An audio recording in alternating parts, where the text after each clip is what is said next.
But thank you so much for joining us virtually. Good morning. I hope you all have some good coffee at hand next to you. Um, my name's Stephanie. I'm the founder of the Detroit Writing Room, if you haven't met me before.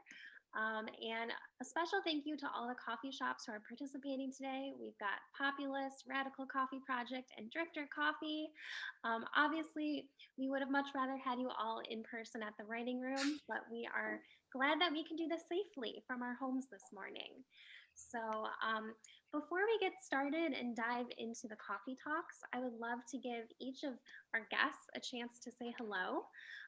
You're welcome to share where you are, who you are, and if you have a favorite coffee. It doesn't have to be one of the coffees that we're drinking today. Just, feel free to share your favorite coffee shop or if you've got a favorite blend. So I'm going to start with, let's see, John, you're going to be my guinea pig to start with. Okay, no problem. I am John from Pittsburgh, and I have a favorite, but it's a love-hate relationship with, it's a Mexican coffee called Chiapas. That sounds good. Can you share anything else about it, or just that's what it's called? Well, when it's made right, it is exquisite, but it's hard to get right. Maybe some of our shops can shed light on Mexican coffee during their shop. That'd be great. Awesome. Thank you. For coming in. How about let's go to Diane and Todd. Hi. Hello there. We are in Michigan, Beverly Hills, Michigan. And our favorite, our one favorite is from out of town when we were in Hawaii, Maui Mocha we discovered. And we actually have a visual aid. So, so that's a favorite. And then we remembered that it's been 5 years now that we were in Cuba, when you could go to Cuba and when they allowed you to bring coffee back. And this is our remaining bag of Cuban coffee beans that probably aren't going to taste as good now, but we'll make them. But this was if you ever have a chance, this Cuban coffee was amazing. That's like gold now. That's fun. Thanks guys for joining in. Let's go to, let's see, how about Angela? Good morning. I'm in Chelsea, Michigan on the west side of Ann Arbor. Hello. One of my favorites from Ann Arbor is Rue's Roast. The lobster butter is heavenly. And I love my little local coffee shop, Zuzu's. They have a wonderful food and great coffee always on. Angela, and Angela is a local author as well. You guys are all welcome to use the chat box if you want to share anything like links or social handles to connect with one another. Feel free to do that. Let's go to the other John, Jon John. Hi, I'm John Gay. This is my wife, Ellen Zabel. We are in Birmingham, Michigan. Our favorite coffee is probably the Mountain Thunder. Mountain Thunder, which was grown at elevation on the Big Island of Hawaii. It's a Kona coffee. That's our favorite. We also like Jamaican Blue Mountain, and we're excited to try 3 new coffees today. Thanks, John. How about Ashley? Hi, everyone. Good morning. My name is Ashley Werkmeister. I'm over on the east side in Chesterfield in Michigan.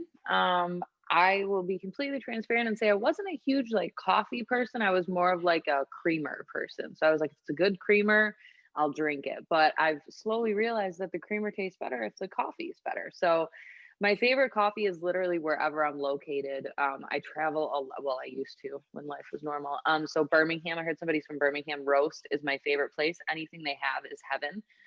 In Rochester, I love Dessert Oasis, and they also have a location in Detroit. So really, it's wherever I'm located at that point, I'll be a fan favorite. So, and I'm expanding my creamer into the coffee realm, becoming an adult.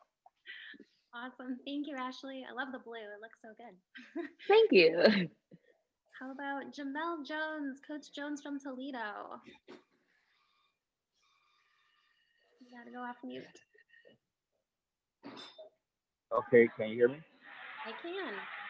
Okay, great. Yes, my name is Jamel Jones, Coach Jones, and I am from Toledo, Ohio. I'm not sure what the question was, but I heard some about favorite coffee. So I would say definitely Madcap out of Grand Rapids, which does have a location in Detroit, which is close to Toledo, obviously. And what was the other question there? Yep, favorite coffee, where are you from? There was one other thing. Um, know who you are. Well, You're welcome to share. I would say, yeah. So I'm retired military. I'm a retired school teacher, but I do marketing for coffee shops, primarily Sip Toledo, Sip in Toledo and Madcap Coffee Shop. And I often go to LA, which has Blue Bottle, which is another great coffee shop. And it really kind of started from going to the New York Coffee Fest last year, and I did a judging latte art at the Madcap Throwdown. So that's how I got really more interested in coffee and the whole deal of the coffee.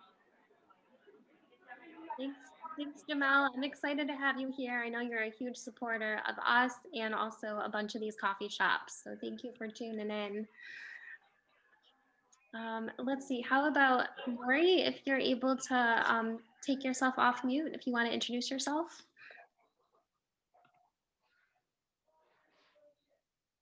Give her a sec. And Lori, if you're not able to, you're welcome to introduce yourself in the chat box too. Oh, I'm sorry. I didn't hear you say my name. I thought you said another name. Pardon me. I split my time between Saginaw and Bel Air in northern Michigan. My favorite coffee shop is a little place called Dawn of a New Day in Saginaw.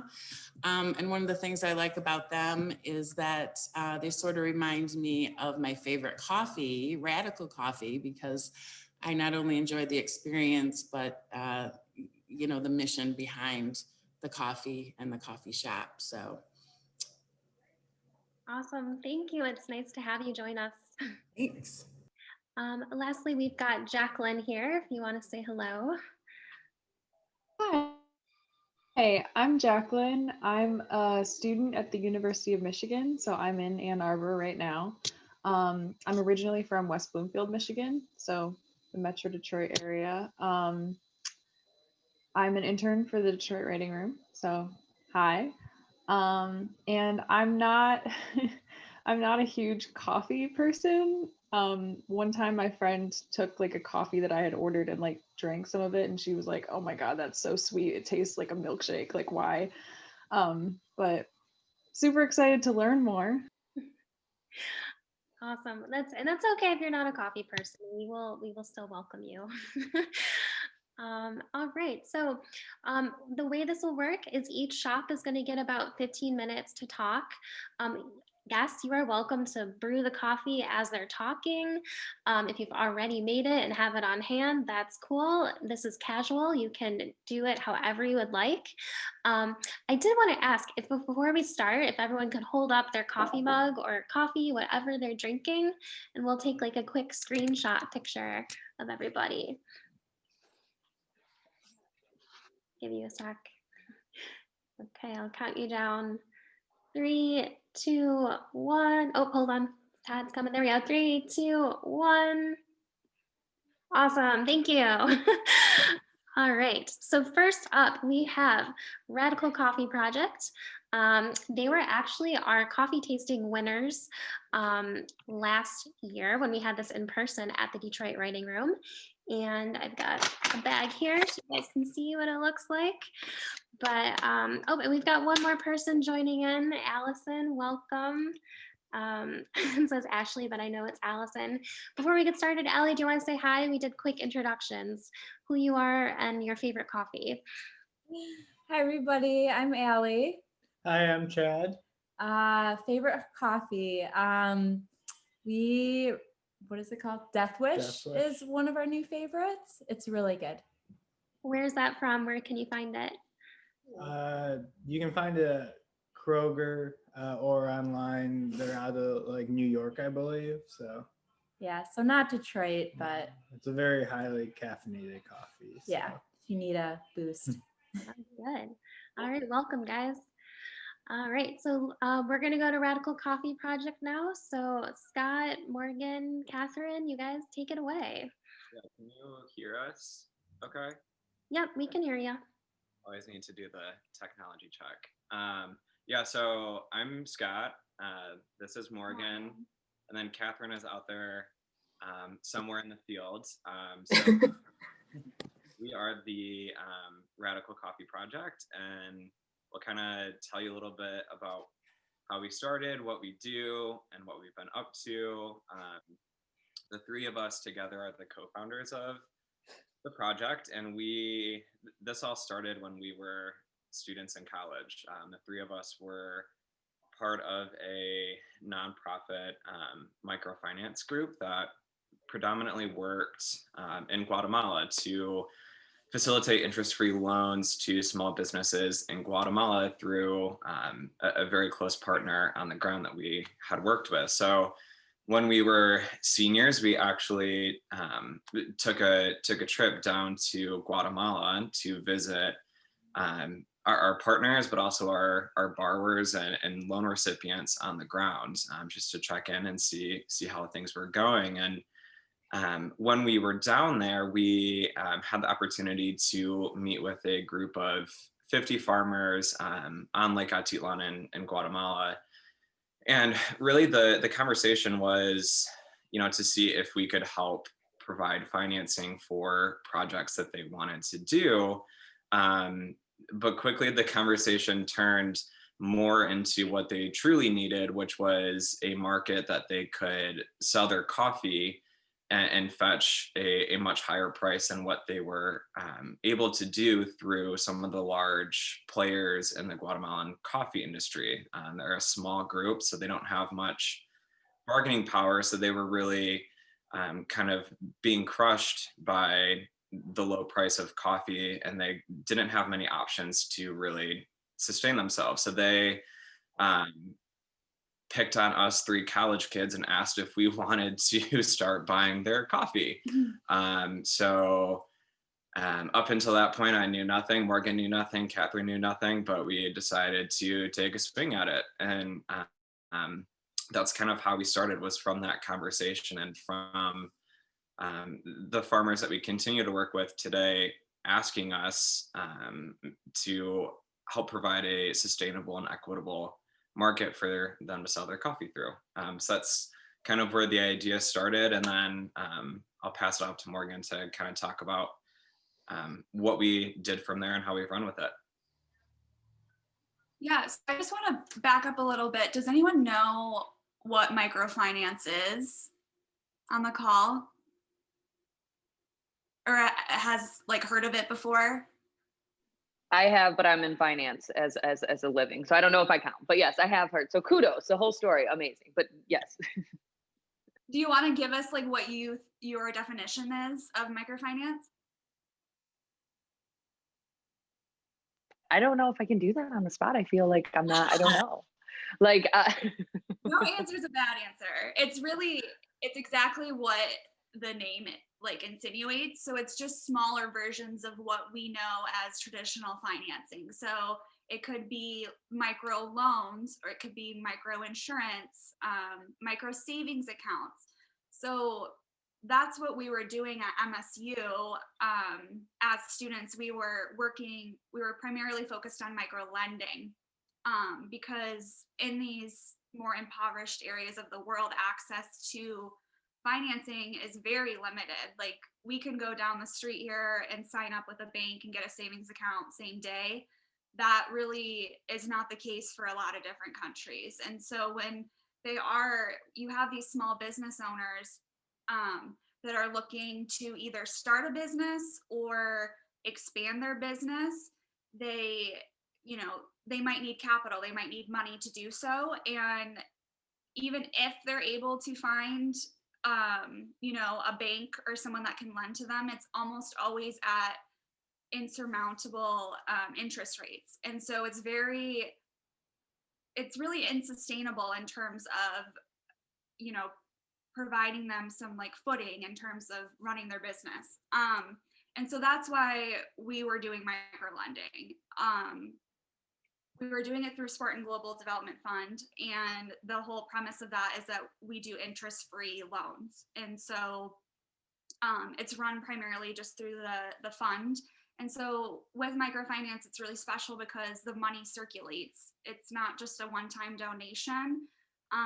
Every time, if you were to give $10 to Spartan Global and we lend that $10 out, it's going to come back at some point because we're making loans, right? And so we can then give it to somebody else in magnify. Yeah, exactly. So that's basically kind of where we started and why we were down in Guatemala. We wanted to really meet some of these people that we had provided loans to in person and just see how it was impacting their community and what they've been able to do with the money and that sort of thing. And like Scott said, we ended up on a coffee farm one afternoon, and we thought, again, let's see if we can lend to them. But sometimes the best thing you can do is just purchase from a small business instead of trying to give a donation of any sort.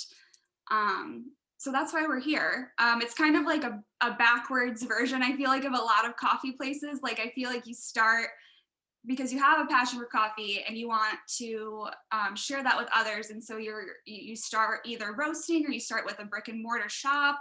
We are kind of different in that aspect. And so while I feel like we have a lot to talk about when it comes to growing coffee, like on the ground, harvesting, all of that sort of stuff, processing and exporting it, I feel like Radical Coffee has always been, we're eager to learn about, more roasting and all of the science behind that. And of course, being a small business, trying to, market our product and sell it too. So.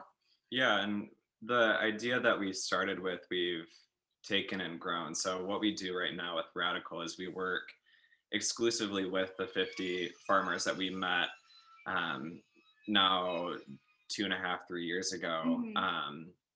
And we work exclusively with them. So we only get our coffee from that group of farmers. And the premise there is the amount that we pay them is at least more, it's usually more than double, sometimes almost triple the local market rate for a pound of coffee. So not only does that help bring in more cash for them, it helps sustain the economic dependence of that entire community.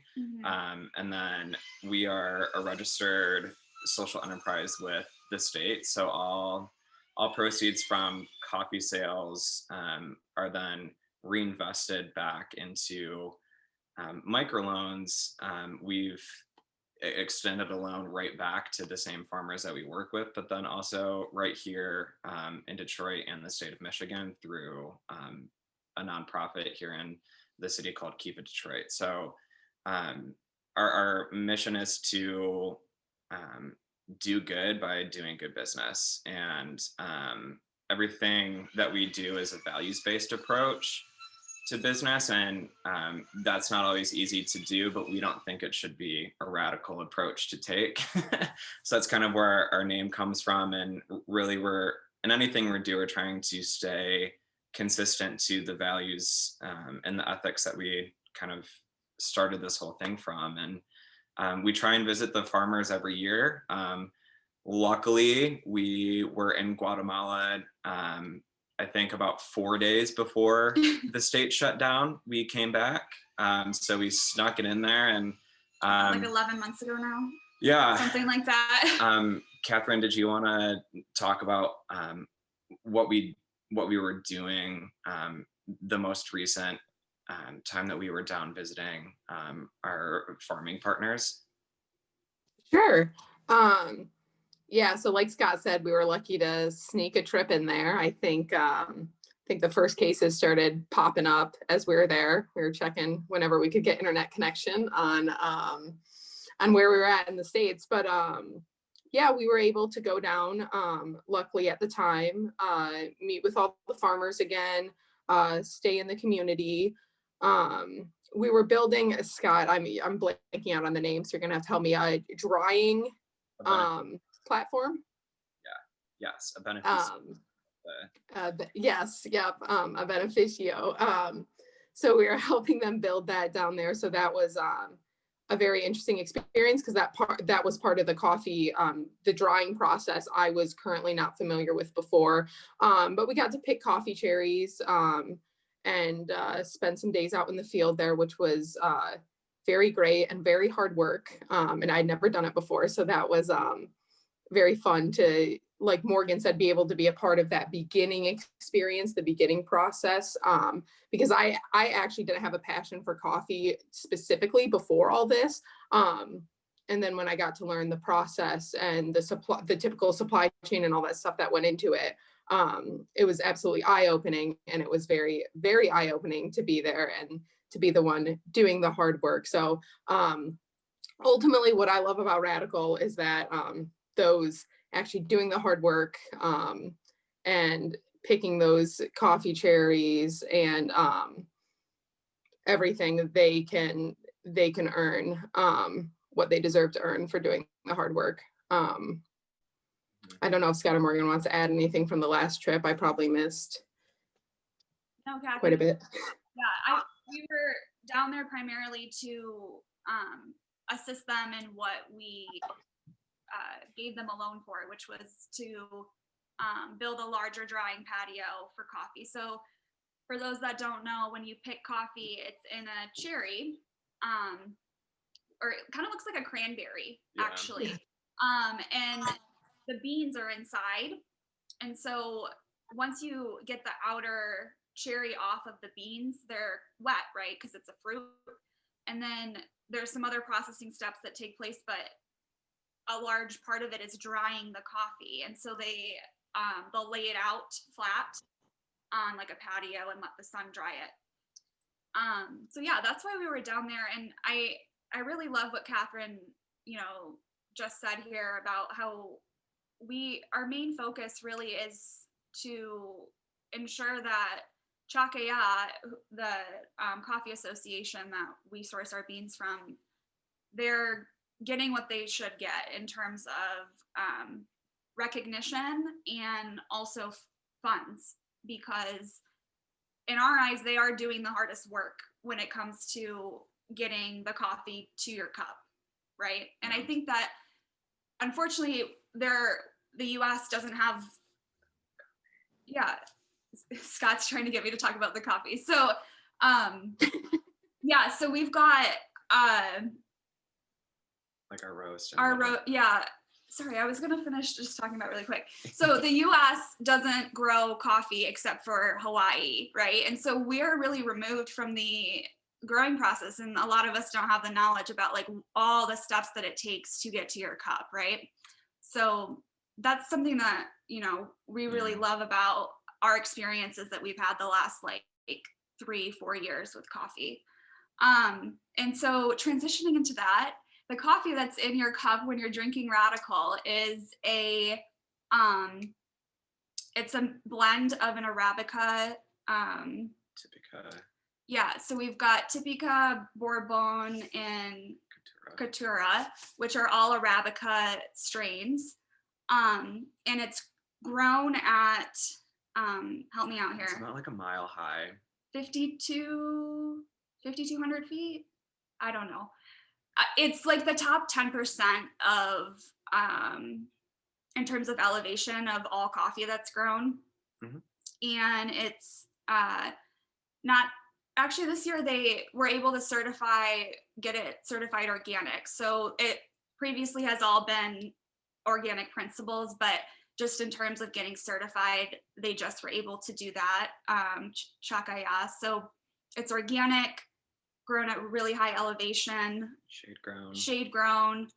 And the roast is medium. So what you have in your little sample bag, because we only source from the one group of farmers, we just have gone with the medium roast because it's kind of the crowd pleaser. So it's right in the kind of middle of the fairway. It'll be really smooth and balanced. It's not going to be overpowering and acidic or fruity, but it's not going to be too dark and smoky. It's a really nice, well-balanced cup. We're trying to go for the the cup of coffee you can have at any point with anyone. Yeah.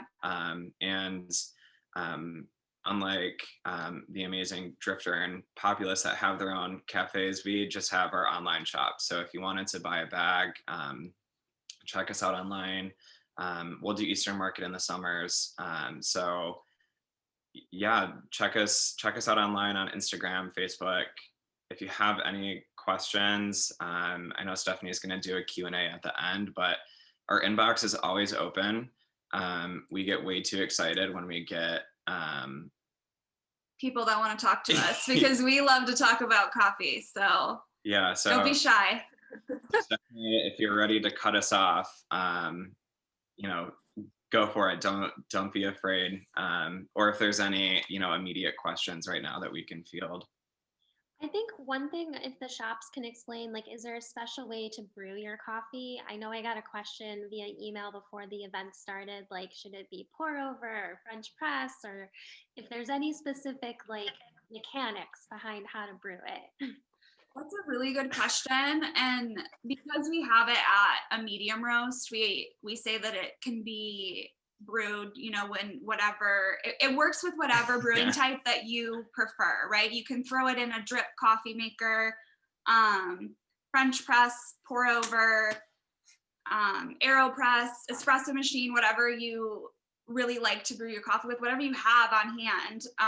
Radical is gonna taste great either way. We really like, when we were at Eastern Market and when we were able to sell like hot coffee, we love French press because there's no waste with it, and it really is like a really good flavor that gets extracted from that. So yeah, I drink pour over every day, but I think all of us brew it differently, like on the daily, but yeah, I like making my cold brew in my French press, no matter what the season. So. Well, thank you guys. And yes, guests, if you have questions, feel free to like jot them down, and we'll at noon we'll open it up for questions. We're gonna go next to Drifter Coffee. Aaliyah Webb is the founder of Drifter, and I had the pleasure of actually reporting on Aaliyah back when she was just a mobile coffee caboose, driving around Detroit selling coffee, and now has this beautiful shop in Ferndale. So I'm so proud of her, and I'm honored to call her a friend. So Aaliyah, take it away.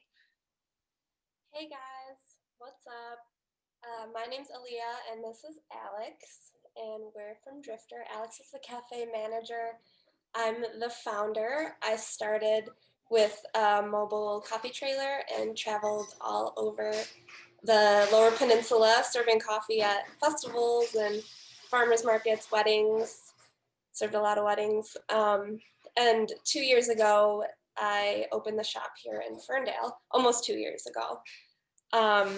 And I chose Ferndale because it's a super inclusive place. It's a special place. It's LGBTQ friendly, and it's very progressive in its policies.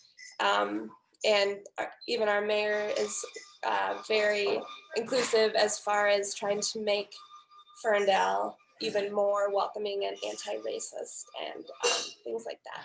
So it's a really special place, and I fell in love with the community about 7 years ago when I moved here. So we opened the shop in March of 2019 and had kind of a rough year. We closed a week before our 1 year anniversary due to COVID. And that was after having 6 months of construction in front of our coffee shop, so no one could actually get to it. That was rough, but we survived. It made us really tough. Our community here is really special. They're very loving, and I built the coffee shop to be a community gathering space. So what that meant in our first year was that we hosted a lot of very diverse events as far as interests and the people who were putting on the events. People came to us with their ideas, and we gave them the space to host workshops, meetups, little mini weddings. We had a lot of live music. We had poetry. just basically the community knew that Drifter was a spot that they could come to with their ideas. And I really believe in lifting people in the community up and sharing resources, especially people who want to start businesses. I'm always trying to mentor people like Stephanie, and I sat down before she started the Detroit Writing Room, and just kind of, because when you're starting a business, you kind of feel like a crazy person because no one really understands. So I spend a lot of time mentoring business owners in the community too, because for me, I'm in coffee because I love serving people, talking to people, connecting people to each other. And my mission is to build up the community around me, and as well as making sure that we are striving to be a low waste, low carbon footprint company. We are also queer run. We have a team of 5 people who are our leadership team, and then we have about 10 part-time workers who are all really cool. And throughout COVID, we've had to pivot many times. We turned into a grocery shop for a little while, grocery store. We like sold off all of our inventory, which was really weird. We started bottling our drinks. We did online sales. We started doing plants. And then finally we settled on a walk-up window that was no contact. And we haven't allowed people inside our shop since March, other than our employees. So it's a very safe space in here. But for me, it's been really hard because it's like not as fulfilling without customers coming in, connecting with those people and seeing their babies and their dogs and having ideas and getting to see your customers performing music on stage. That whole community feeling has been really hard to keep up, and that's what gets me out of bed every day. So it's been sort of a roller coaster for the past couple months, but we are currently doing curbside mobile ordering. So people drive up in their car, they scan the QR code and order off their phone, and it's just like no contact, very safe. And the community is really, they're really happy about that, I think. So yeah, let's talk about coffee. Yeah, to get into coffee, we have been partnered with Gooseneck Roasting. They share our space with us. We let them use like the back room for roasting. When did they start? 2016? It's 2 guys named Bill and Noah. We love them. They're super cool. So we share our space with them. They source all of the coffee that we use in our shop from different like women ran and owned farms. So that's really cool. We love to support that. And yeah, with the coffee that we have right now that we've given to you guys, it's our current Divine Goddess blend. It's made up of 2 parts Columbia. Thank you, Stephanie. That's our cute bag. Yeah, you guys got a small one. Oh yeah, you guys got a small bag, but we put our stickers on a little handout for you. This bag was designed by a woman in the community, and the Divine Goddess blend is, like Alex said, always sourced from women producer farms. That's the whole mission of lifting women up. Yeah, it's really important for us to use that in all the coffee that we serve and make. So Divine Goddess is 2 parts Colombia, 1 part Mexico. Both are from women producer farms, and all 3 of them are washed. So it's going to give you like a nice bright flavor. But those 2 farms, we use Asmu Cafe, which is in Colombia. And then in Mexico, it's actually a co-op called Sesmach. And that co-op was started with just 6 women who wanted to help each other and work together with this amount of resources that they had, which wasn't a lot. And today, now it's like 225 women, which is really cool to hear about. And it's a similar story in Colombia. It just was like a group of women coming together, wanting to use all of the resources that they had. And I feel like it resonates with us because they came together to bring together what they had and serve their community. So I feel like it just is perfect that that's what we use, because that's kind of like what we're trying to do all the time. But the way that we make Divine Goddess in our shop, unfortunately, with COVID restrictions and space and time, we don't use pour overs in our shop. We do Divine Goddess on batch brew, but I think it tastes so good. It's really good. It's so good. It's roasted to a medium, and it has really nice like chocolatey notes. There's coffee in there. You can find lemon in there. I think it's a really nice balance of like some richness in the cup and the brightness, a little bit of acidity with that lemon, but you can of course taste for whatever you'll find. But at home, I like to use it on my pour over. I think that tastes really great. Aaliyah likes to do French press. And I think each different method is just gonna help you find like different characteristics in your coffee. With Gooseneck, we were working on creating their own espresso blend. So when we were doing that, we were experimenting with coffees they had. And I actually used Divine Goddess on espresso, and I think it tasted so nice on espresso. So similar to Radical Coffee, I think our Divine Goddess blend tastes really good on really any preparation method. And we currently sell it in retail bags in the shop. And we use a different coffee for our iced coffee, and we use a different coffee for our espresso in the shop. But yeah, when we're done with back to like the no waste idea with our coffee, we've partnered with Yad Ezra. They are a local like group of farmers. They're a community organization that has a farm in Berkeley, and they serve the Jewish community. So our coffee grounds and our food scraps are composted with them weekly, and it goes into the vegetables that they're growing, and it's distributed to the community. So it's kind of like, that's like the full coffee life cycle. Yeah, we like to respect the entire life cycle of the coffee and make sure that we're using, or I guess contributing, not very much waste as much as possible. And so for some of the things that we're trying to work on this year, we are going to expand our roasting. So right now we work with Gooseneck for the roasting, but they actually do the roasting, and Alex is planning to get up on that roasting machine. Yeah, I'm gonna learn. She's gonna learn. So we're planning to do some collaborations with local businesses to come up with different blends and different roasts and design different bags. We're hoping to do some canning this year with different iced coffees and nitro cold brews. And our 3 to 5 year plan for Drifter, we'd like to transition into a co-op model so that we can have worker owners and expand to different segments of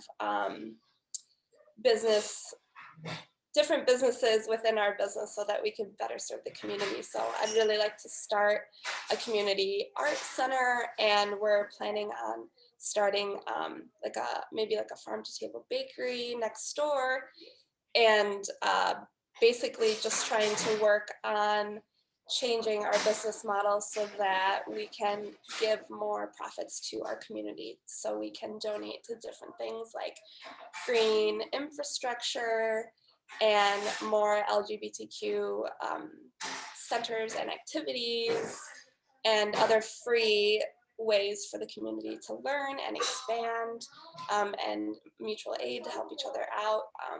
That's something that is sort of in our 3 to 5 year plan. And that's about everything we can tell you about the coffee. That was awesome, you guys. For the guests, I'm putting the links to all of their websites in the chat box. So if you want to support them by ordering coffee online, Aaliyah, correct me if I'm wrong, you can order coffee online too, right? Yep, you can order coffee beans. We have swag, merch, Ferndale themed merch.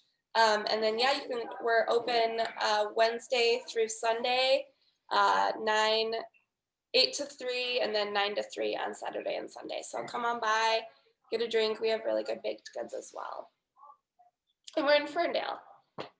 Oh yeah, we didn't say that in the beginning. We're in Yeah, Ferndale. we're in Ferndale. We love it here. And if any of you guys ever are around, you can ask for Alex or Leah and say hi. I will say it's a very cute shop with the pink roof. You cannot miss it. It's adorable. Definitely swing by and check them out if you are in the area. But thank you guys. This was fantastic. And again, the bag looks amazing. You did such a good job with the design. I love it. All right. And last but not least, we've got Populace Coffee. We have Logan here, who is the director of coffee. And I have to put a plug in. During the pandemic, Populace was amazing and basically offered the opportunity for local businesses to put their logos on their coffee bags. And then each business got half of the proceeds. So this bag was $18 and the writing room would get $9 of every bag sold.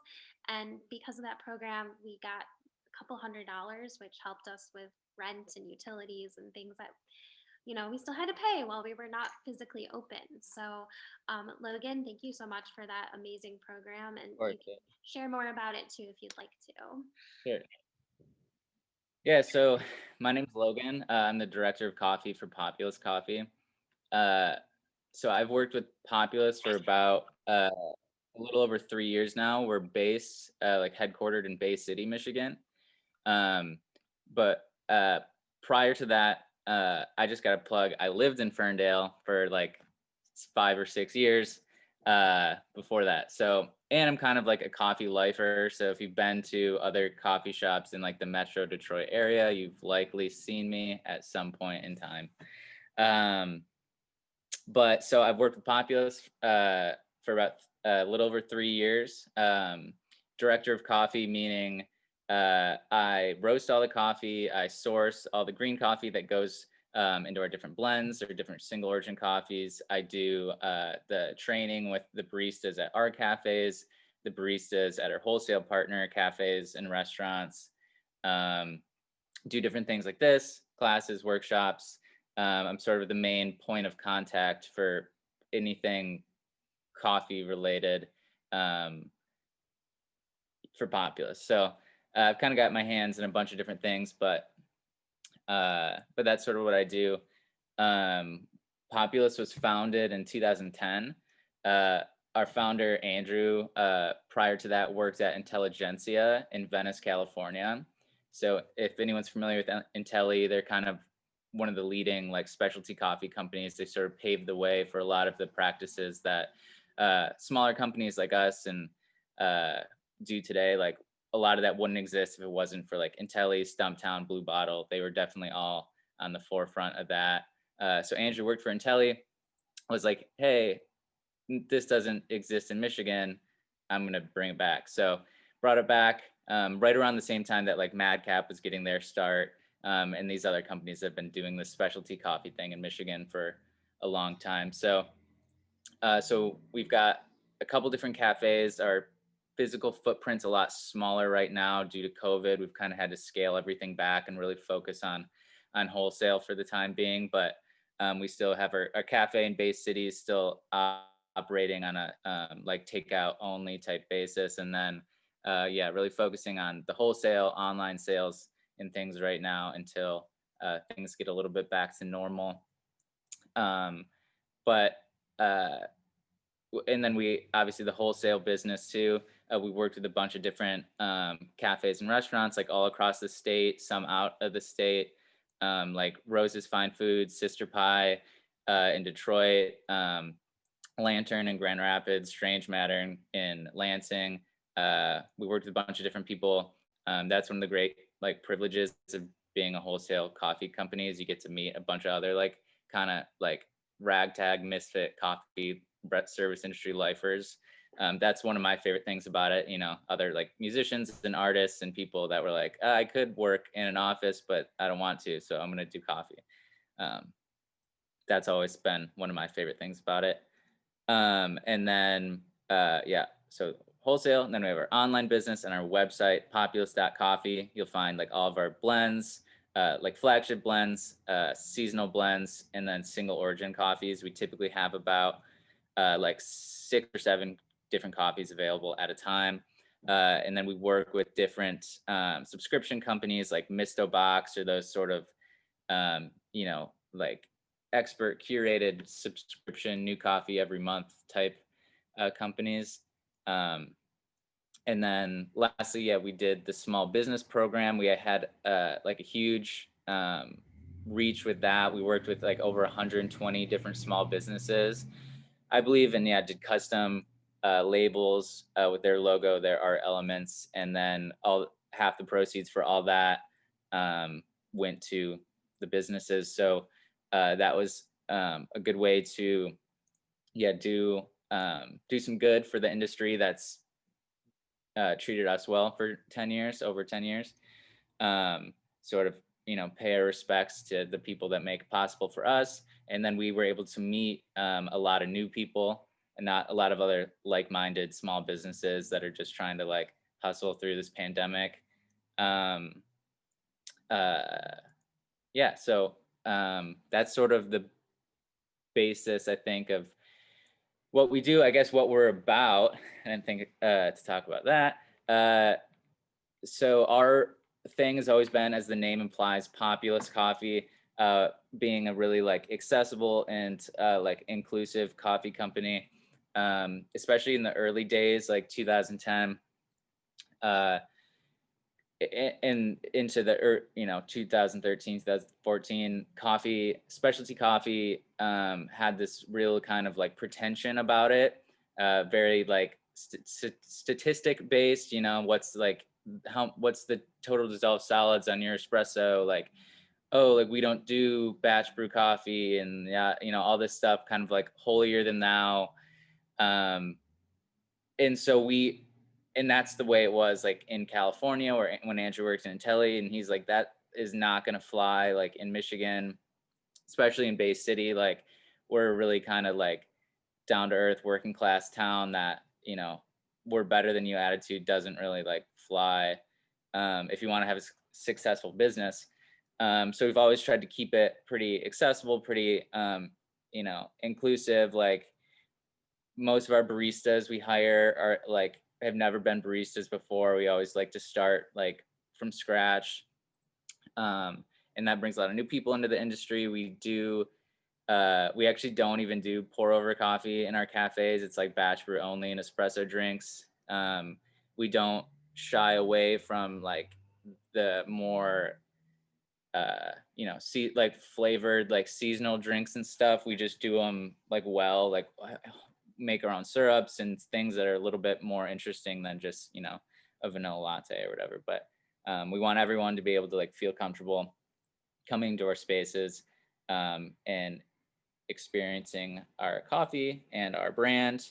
And then sustainability is really big for us, with especially being like an online retailer and like a wholesale company that produces like a lot of waste and like inherently when you're shipping coffee all over the country. So we try to do like compostable mailers, biodegradable bags, or like compostable bags, all that stuff. Yeah, so sorry, I'm kind of rambling. I had the whole time of listening to everyone else talk to kind of get ready, and then I got too many ideas and whatever. So specifically the coffee that I gave as a sample and I went selfish. I chose my favorite coffee, which is the Tega and Tula from Ethiopia. This coffee is really interesting and something I'm gravitate towards because, first off, like, Ethiopia is the birthplace of coffee. Like, all coffee, like Arabica coffee, typically originally was grown in Ethiopia. It was only through propagation and cultivation and human transportation that it ended up in all the other countries where it's grown. And so Ethiopian coffees, like, coffee professionals always have a sweet spot for them because that's where it all began, man. And they typically have what's called like heirloom coffees, which means they're not specifically like hybridized or cultivated, like they're just grown naturally. Another way to describe them is like wildflower coffees, coffees that have just grown there naturally. You don't typically know the exact like varietal or anything, but they've got super like unique, beautiful flavors, like really sweet, really bright, lots of citrus notes, lots of like floral aromas and stuff. So I picked the Ethiopian coffee, and this coffee specifically is unique because it's from a single farm. Typically, what's more common in Ethiopia is like small shareholders. So like hundreds of different people that grow small amounts of coffee on like small lots, essentially size of like a city lot or their own personal property. And then all that coffee is brought to a collective washing station where it's all washed and processed, dried, and then exported. And so those would be coffees, like you see like Ethiopia Guji. It's like a regional coffee from the Guji region, a bunch of different small shareholders that all bring it and wash it and sell it all at once. So it's a bunch of different coffees from the same region, kind of mixed together and shipped off. Where this coffee, the Tegan Tula, is from one specific farm. So that like amount of traceability is pretty cool and lesser common for Ethiopia specifically. And so yeah, and this one also has a slightly lower elevation for Ethiopian coffees. A lot of Ethiopian coffees are pushing like over 2,000 meters above sea level, 2,000, 2,200. And this one's a little bit lower. It's around 1830, 1850. So that gives it, you get a lot of that same like punchy acidity, those citrus notes, but it's rounded off with a little bit more sweetness, a little bit more body, kind of from that lower elevation. And so this one's roasted like light. I typically roast our African coffees pretty light. They kind of lend themselves better to that, in my opinion, and in the opinion of people that are more into that kind of really bright citric Ethiopian coffees. But we do have a pretty varied range. Our Central American coffees are going to be roasted a little bit more developed. So yeah, they have a little bit heavier body, a little bit more subdued acidity, and a little bit more like balance. And then our blends, even a little bit more so than that. Like our espresso blend or a house blend, those are more your everyday, like average Joe, really like approachable and crowd pleasing coffees. So if you go to our website, you'll see we got something for everybody's taste. But yeah, I was selfish for today's event and I picked my favorite coffee, which is that super bright, super punchy Ethiopian coffee. So I think that's all I got though. Awesome. Thank you so much, Logan. Yeah, no problem. Thanks. Nice to connect with you, even though you're not, here in Metro Detroit. Yeah. And like, yeah, I worked in, I opened our Detroit location in the Siren Hotel. So I started working with Populace in Detroit and then pretty quickly made my way up north a bit. So awesome. Well, it's wonderful to have all three shops a part of this event. I'm going to open it up to questions. So if you have a question for any of them or all of them, it's a small enough group. You can just kind of wave your hand. Also, this is Maglio. He is our Chief Morale Officer. He often pops into random Zoom events that we're having. So that's the dog in the background. But yeah, let's kick it off. If anyone has a question, just feel free to wave and I'll call on you. Yeah, John. So first of all, Jules says hi to Maglio. So maybe we can have a love connection there or something. But Logan, I got to tell you, your job title is probably my dream job title of Chief Coffee Officer. So I think that's really awesome. Yeah, it took me a while to get there. So then there's still hope. Just got to stick at it. Exactly. And question for the ladies from Drifter: what is the blend you use for the iced coffee that you had mentioned a moment ago?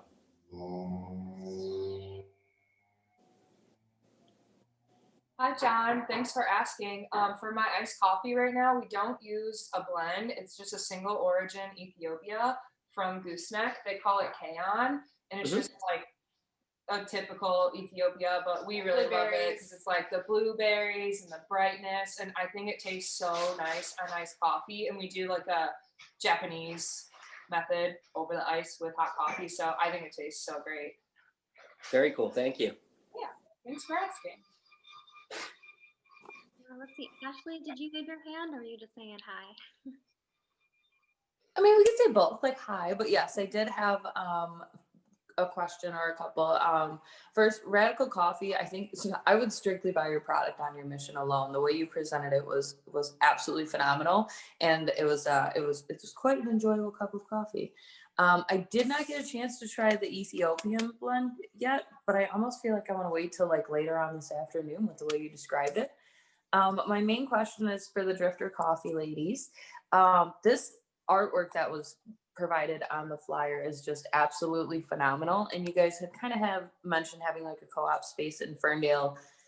I'm in Ferndale every day. Like I'm going there today. All of my friends live in Ferndale, and I'm so disappointed that I didn't get to see your place yet. But do you guys sell artwork or some sort of that fashion when your shop is up and running when life is semi-normal?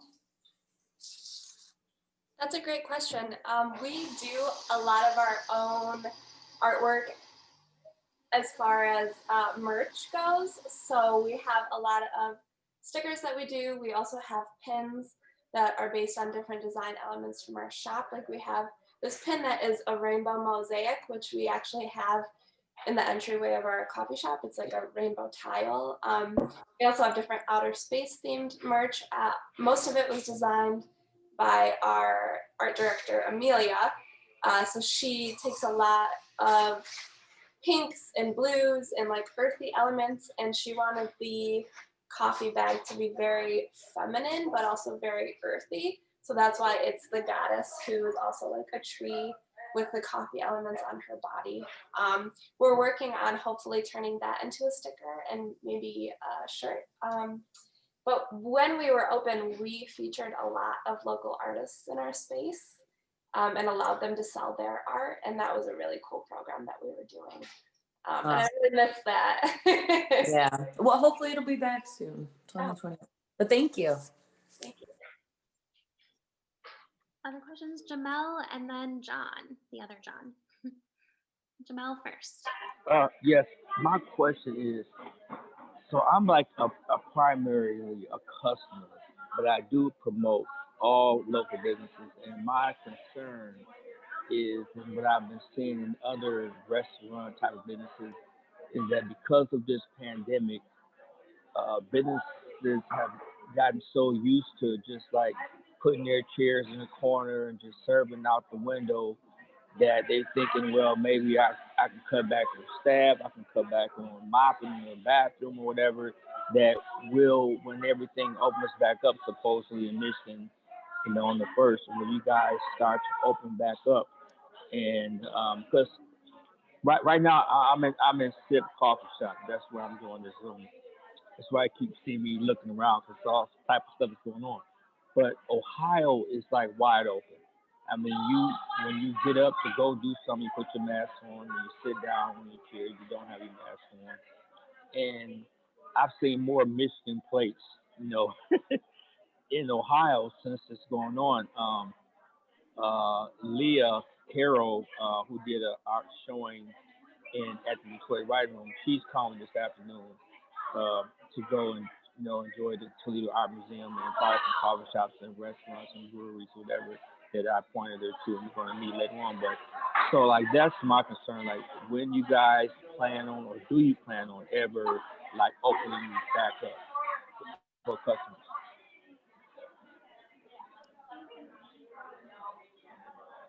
I can speak on that. So it's kind of a complicated question, because we let the comfortability level of our staff guide us as far as how we operate. So we check in with our staff often, and the biggest thing is, do you feel safe coming to work? So we let that determine how we operate. So we're trying to keep our staff as safe as possible. And right now they're not comfortable with people coming inside. And on the other hand, not having customers coming inside has allowed us to expand other aspects of our business. And it's allowed us to consolidate some of our kind of like, what I'm trying to say is like, we were able to close our storage unit and move a lot of stuff inside the coffee shop upstairs. So we're able to consolidate a lot of like our different bills. And so it's saving us a lot of money being able to just have everything in one place, which is, I don't know if that's just how my brain works. So it's also allowed us to expand our baking program. So we've taken over the whole first floor that customers used to come inside, and we're able to bake more because we have more surfaces and we don't have customers coming in. So we've essentially just transformed our coffee shop, and we're not planning on letting anybody in anytime soon because, like I said, our business has completely shifted to take over our entire building. And so we're using it in a completely different way. And our profit during the pandemic is that much higher because we have strategically changed how we operate within our building. So as far as letting people inside, probably not going to happen anytime soon for us. What about you, Logan? How is Populace handling? So I'm not as involved in like the retail side of the business outside of like the training and maintaining equipment and stuff. But so we, before the most recent like indoor dining closure, we had, well, all summer we had a big patio and everyone just sat out there. And then now, and then we had indoor seating, but like 4 seats or something, and most people just took it to go anyway. And then I think we'll reopen in February, but just similar thing, like it's a little bit different in Bay City. We don't, have massive like crowds of people or like lines of people or whatever, and most people have been kind of just taking stuff to go anyway. So yeah, so I don't really know. I don't exactly know, but I know our baristas preferred when there could be some seating. I think, I don't know. It's probably just like annoying to have to tell people like no all the time or something. I don't really know that. Like I said, I'm not as involved in the cafe, so. Hey guys, let me give you just a quick view of how it looks in here right now. You see, hold on, I need to put the camera sitting. Hold on, 1 second here. Where did this look? Okay, right here. There you go. You can see what's going on here, man. It's just people just doing their thing like normal, I guess. And I'm not sure like how it's going to work out in the future, but I guess Ohio just figured that like our hospitals didn't really get really full, so maybe that's why they got to just do it, and they figure if you get sick, but like my wife is a nurse and I'm a retired teacher, so my sister-in-law is a teacher too, so like we don't have any choice. We have to get out there, you know what I mean? So but I totally understand, but yeah, this just the customer experience that the ladies from Drifter explained about the different groups coming in, like that's what's missing right now with people, with disclosure, it's like that's one of the greatest things about going to a coffee shop or cafe. But I totally understand. Thanks, Jamal. Stay safe in there. There's a lot of people in there. I know John had a question as well. So John, you are next. Thank you. 3 things. First of all, I really appreciate the 3 shops that did presentations, and I'm very impressed with the mission and the ideals represented, and I really wish you well. Second thing is I am from Pittsburgh, so I'm the outsider here. And I've never been to Detroit, but next time I am, I will endeavor to seek out one of your shops, or maybe more than one, I feel like I might have a friend in Detroit. So you have a friend in PA, as they say. The third thing was I'm probably the only one that doesn't know exactly what Stephanie and Detroit writing is about. So could you give me a couple minutes on what you do? Absolutely. Yeah, I apologize for not explaining. So pre-pandemic, we are a space located in downtown Detroit. It is primarily a writing space, so people could pop in during the day to work and write. We also hosted a lot of book talks and book launches, writing workshops, and other fun cultural events like coffee tastings. And we did a cupcake tasting where food writers actually judged the cupcakes. But our main thing is we have a team of now 40 coaches, and these are all authors, journalists, photographers, designers, even podcasters, and anyone can sign up with them for a one-on-one coaching session. So if you are working on a book and you'd like some feedback on it, you can sign up with one of our coaches, and right now they're meeting on Zoom virtually. So they'll give you feedback, they'll give you advice for getting it published. If you're trying to get a literary agent, you can sign up with one to learn about how to do that. So their main focus is writing. So any kind of writing projects, that could even be writing for a website or your social media, or your resume or cover letter that you might need help with. But that's sort of like our sweet spot. But again, we're doing everything virtually. So all of our workshops, book talks, it's all on Zoom these days. And we've been able to reach people like you in Pennsylvania, which has been pretty nice. So when we do reopen, feel free, if you're in Detroit, to come on in. I'd love to meet you in person and you can check out the space. Very cool. Thank you. Of course. And I see Lori has her hand raised. So Lori, feel free to ask your question. Thanks, Stephanie. Thanks to all the coffee makers. This has been a really cool experience. But my question is for Radical. It was cool to hear how you guys started and get more detail about that. But can you talk a little more about like how you're running the microloan program now? Like how do people apply and how do you choose who's going to get the loans? And it seems like you're doing it, I thought, maybe in Detroit as well as in Guatemala. Yeah, so in Detroit, we work with Kiva Detroit, which is a smaller subsect of the larger Kiva organization.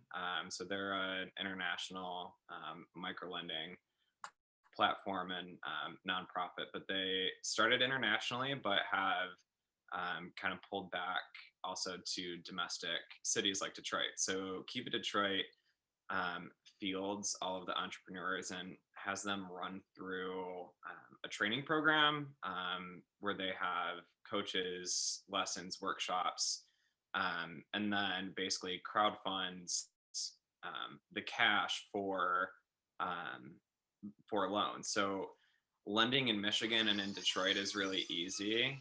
And there's my neighbor working on his deck. So sorry about that.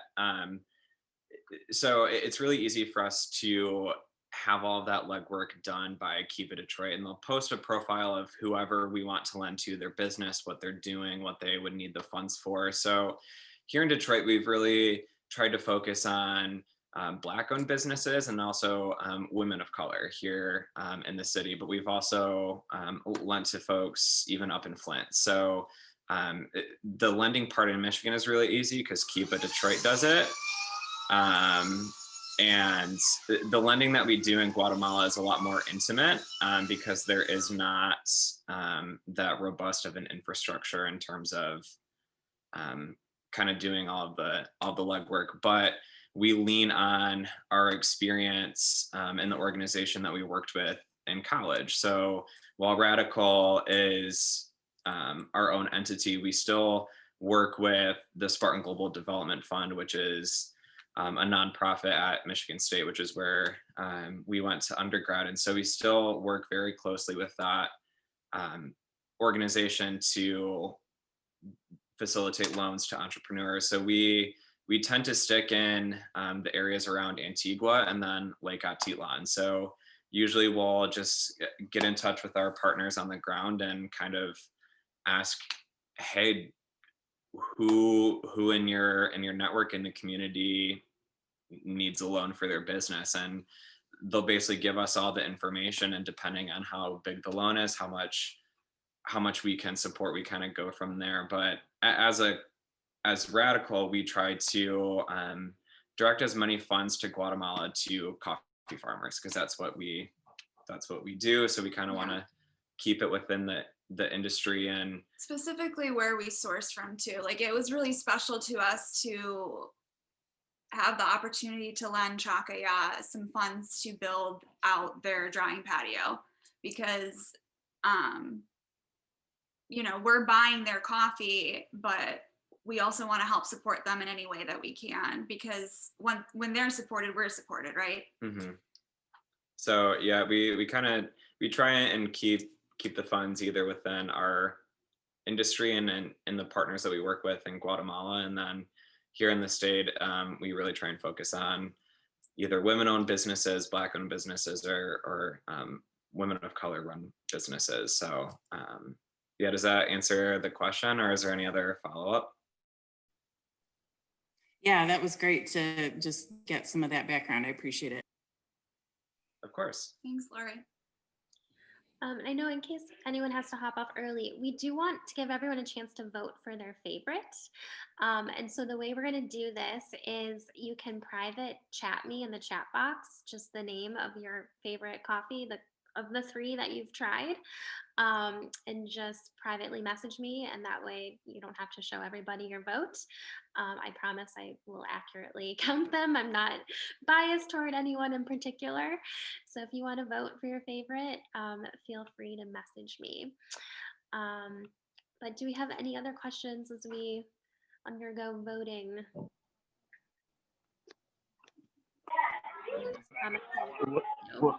Well, Steph, I didn't get my shipment.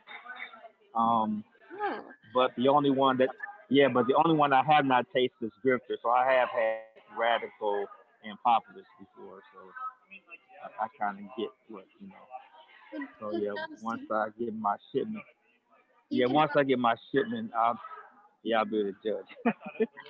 I apologize. So we did send it through FedEx, but the mail is a little iffy these days. So hopefully it comes like today or Monday at the latest. Any other comments or questions? Okay, votes are coming in. It might be time. So you know what I'll do? I will, when I send out a video email recap, I will announce the winner then. So that way Coach Jones can also vote. I'm just gonna make a note here of all these tallies coming in. Okay, there's a lot of comments that they love you all and it's hard to choose. So I want every shop to know that. All right, well, any final words from the coffee shops themselves? Any thing you want, these lovely people to know, or final thoughts? Thank you all so much for, spending some time with us this afternoon. For Radical, we don't always get those daily opportunities to interact with our customers because we don't have a brick and mortar, and we really, really miss doing pop-up tables. We miss the writing room.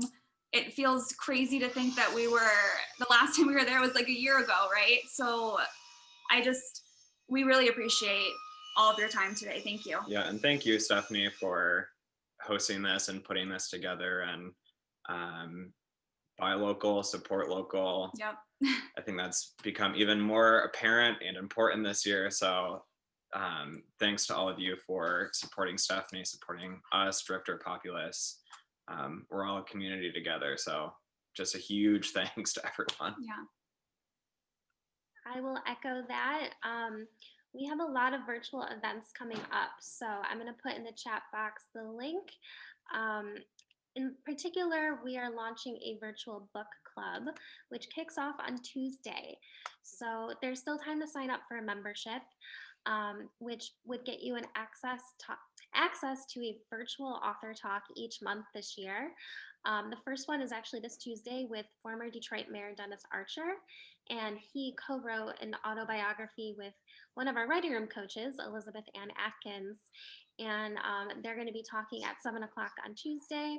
But if you're a book club member, you'll get access to all 12 talks, book discounts, giveaways, and a chance to obviously meet all the authors virtually. So you can check it out on our website or other virtual writing workshops we've got coming up. But I want to thank all of you guys for attending this virtually. It's always fun when it's a smaller, intimate group and you can kind of get to know each other a little bit better. But specifically, thank you to Radical Drifter and Populace for supporting us during this event. And I hope all of you guys go out and get their coffee and stop by their shops when they're open, and just support them however you can. So thank you guys. Thank you. Thanks for having us. Thanks for thinking of us. Nice to meet everybody. Thank you. I go burn off caffeine. Go running. Stay safe though, stay healthy, and hopefully we'll get to see you back in the writing room sooner than later. Everyone. Bye. Thanks. Thank you. Bye, everyone. Thank you, Stephanie.